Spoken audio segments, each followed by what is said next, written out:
गुरु चरणों में नमन। मित्रों, आज का विषय हमारा रहेगा कि विशेष मंत्र की साधना कब और कैसे करना चाहिए।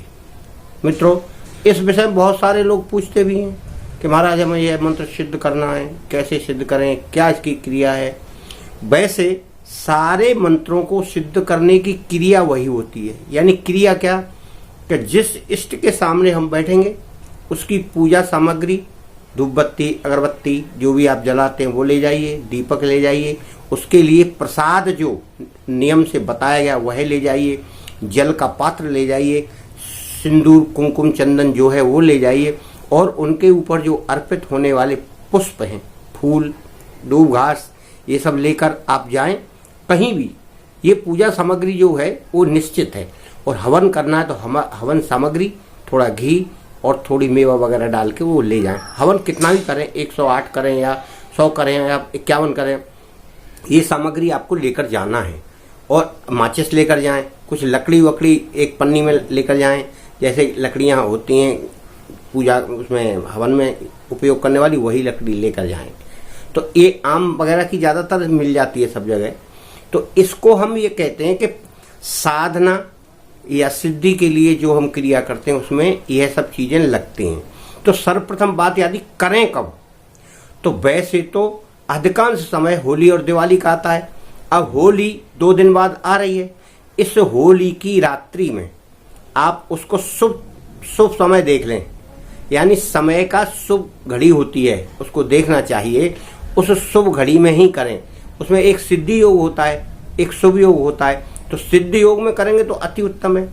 अब क्या है कि कुछ ऐसे मंत्र हैं जिन्हें हम एक ही दिन सिद्ध करते हैं। जितनी 11 माला हो या 3 माला हो या 21 माला हो, इतनी मालाओं का हम जाप करें, फिर उसके बाद उसका हवन करें। तो ये मंत्र तो वो हो गया कि एक बार सिद्ध हमें करना है। फिर जब हम किसी को प्रयोग करेंगे उसे, तो 11 बार या 7 बार उसका जाप करके उससे हम अपना काम करेंगे। ये मंत्र वो मंत्र हैं जो सावर मंत्र होते हैं, उनको ज़्यादातर सिद्ध करते हैं। सावर मंत्र एक बार सिद्ध करने के बाद 7 बार या 11 बार उसका जाप करने से वह अपना कार्य करता है। जैसे कोई बुखार का है, पीलिया का है, सर दर्द का है, पेट दर्द का है और आधा सीसी वगैरह का है, इस तरह के मंत्र जो होते हैं वो कार्य करते हैं। बच्चों को नजर लग जाती है, थोड़े मोड़े भूत प्रेत के हैं, या कभी अपनी रक्षा का भी होता है एक मंत्र, जो हम कोई ऐसा साधना कर रहे हों तो उसे हम रक्षा के लिए पहले पढ़ते हैं एक माला।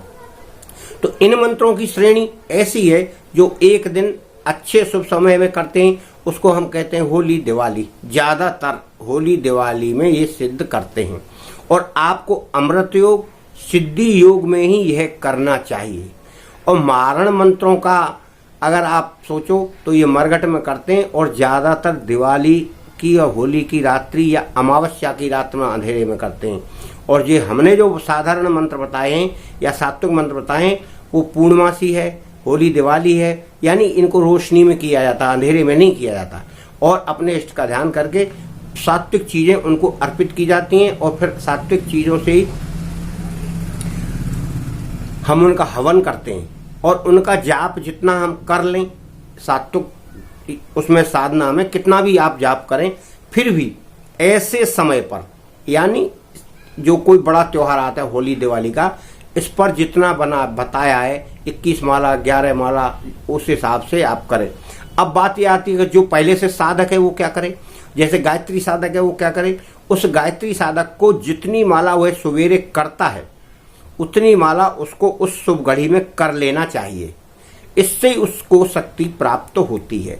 ऐसे ही दिवाली में करे और ऐसे ही होली में करे। कम से कम साल में 2 बार करना चाहिए। और अपने इष्ट को बार बार प्रणाम करना चाहिए। और अगर हो सके, वैसे तो करना चाहिए, अगर नहीं व्यवस्था हो रही तो अलग बात है, नहीं तो उसको उस दिन हवन भी करना चाहिए, कम से कम 108 आहुतियों का। आप कम डालिए आहुति, लकड़ी वकड़ी ले जाकर अपने घर में ही करना है, और उस पर हवन सामग्री डालिए और 108 बार मंत्र पढ़ के हवन सामग्री उस पर अर्पित करिए। तो इससे आपकी शक्ति बरकरार रहती है। और ये सारी क्रियाएं गुप्त है, और फिर इनका हमें किसी को बखान नहीं करना है कि आज हमको मंत्र जाप करना है, आज हम जल्दी जाना है, देर हो गई, 50 लोगों को आपने सुना दिया, करना धरना कुछ नहीं है। अपनी क्रियाएं गुप्त रखो। हम अपने लिए जो कार्य कर रहे हैं उसे दूसरे को क्यों बताएं। अब आप अपने मन से सोचिए, यदि हम बात को पहले ही उड़ा देंगे, किया तो हमने कुछ नहीं, और बात हमने हवा में ब्रह्मांड में फैला दी, तो नेगेटिव एनर्जी आना शुरू हो जाएंगी। इससे अच्छा जो हमारे मन की इच्छा है वो हमको करना, पहले हमको करना है, करके निवृत्त हो जाएं, उसके बाद शांति से सोएं और उसी स्थान पर सोएं जहां आपने साधना की है।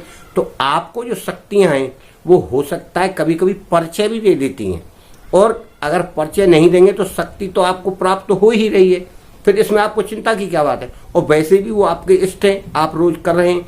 इसीलिए इन शुभ तिथियों में या शुभ समय पर आपको ये करना चाहिए।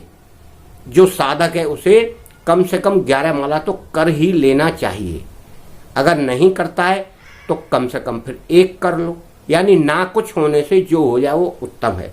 और वैसे नियम यह है कि आपने जितनी सवेर की उतनी ही उस शुभ घड़ी में आप करें, तो इसका उत्तम लाभ प्राप्त होगा, आपको शक्ति में इजाफा होगा।